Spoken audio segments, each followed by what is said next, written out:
Hey guys, it's been a while since my last update on my food themed roguelike, but I finally reached a huge milestone. The game finally has a complete gameplay loop and is starting to feel like a real game, so I think it's finally time to reveal the title. Food Chain. In Food Chain, every run begins in your kitchen, takes you deep into the dungeon, and ends with a boss fight before returning home even stronger. In my last devlog, I had the foundations of the game in place. There were a few enemies, procedural rooms, and some basic upgrades, but it still felt like more of a collection of mechanics than an actual game.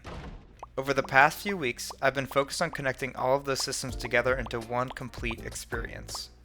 So in this devlog, I'll show you the new gameplay loop, my first boss fight, some dungeon improvements, and where I plan to take the project from here. Let's start with the biggest addition, the gameplay loop itself. Every run now begins in the kitchen. While it's still pretty simple, this eventually is going to become the main hub where you'll unlock new recipes and prepare for your next run.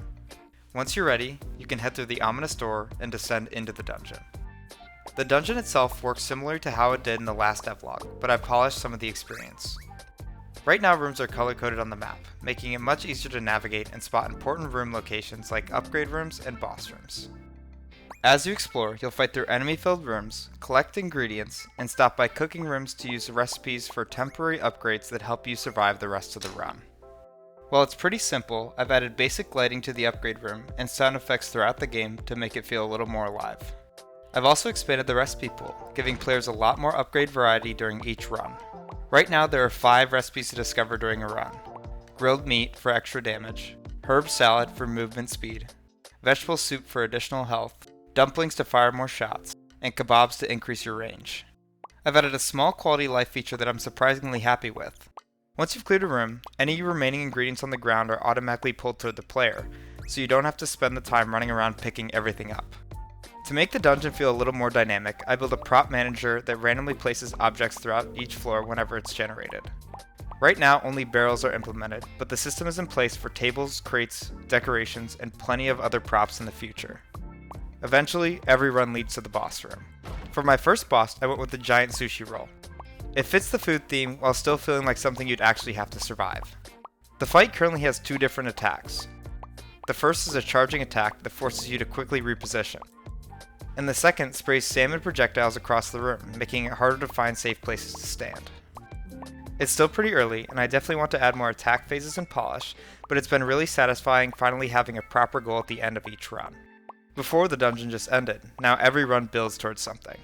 Once the boss is defeated, a dumbwaiter lowers into the room, letting you ride back up to the kitchen. One design decision I made early on was that upgrades you find during the run are only temporary. Once a run ends, so do those buffs. Instead, permanent progression will come from upgrading your recipes back in the kitchen while using ingredients you've collected across multiple runs. That way every run still feels fresh, while giving you something meaningful to work toward between runs. At the moment, the kitchen still feels pretty bare, but this is where the long-term progression of Food Chain is going to live. The plan is to let players spend the ingredients they collect during runs to permanently upgrade their recipes, unlocking stronger effects and creating more interesting builds over time. With the core gameplay loop finally in place, Food Chain is starting to feel less like a prototype and more like a real game.